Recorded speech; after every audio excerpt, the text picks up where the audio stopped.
তার মানে জুমার দিন জুমাবারের মর্যাদা বেশি না কম? চিল্লায় বলেন বেশি না কম? জুমার দিন সকালবেলা ফজরের নামাজের পর থেকে ফেরেশতারা যতগুলো মসজিদে জুমা অনুষ্ঠিত হয় ওই মসজিদে ঢোকার প্রতিটা দরজার মধ্যে দাঁড়িয়ে থাকে। কারা কারা আগে আগে জুমার নামাজ পড়ার জন্য মসজিদে যায় প্রত্যেকের নামগুলো একটা জান্নাতের রেজিস্ট্রি খাতার মধ্যে তুলে নেয়।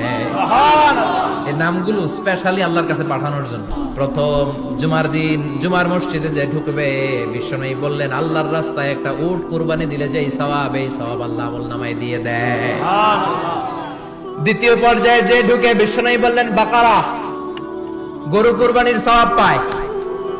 তিন নম্বরে যে ঢুকবে বিশ্বনবী বললেন কাবসা, হাদিসের ভাষায় এসেছে আল কাবাস, কাবাস মানে হলো বকরি, বকরি কুরবানির সওয়াব। চার নম্বরে যে ঢুকবে তার হচ্ছে দাজাজা, দাজাজা মানে মুরগি। পাঁচ নম্বরে যে ঢুকবে বিশ্বনবী বললেন বাইদা। তো এই বয়দা আল্লাহর রাস্তায় দান করে দিলে যেই সওয়াব পঞ্চম ব্যক্তি ওই সওয়াব পাবে। এই পাঁচ জনের পরে আর লেখালেখি নাই, বাকিদেরটা নরমাল এন্ট্রি করে সব ফেরেশতারা খুতবা শোনার জন্য বসে যায়। সুবহানাল্লাহ। তো জুমার দিনে আগে আগে যাবেন তো? সবাই রাজি আছেন? চিৎকার করে পড়েন ইনশাআল্লাহ।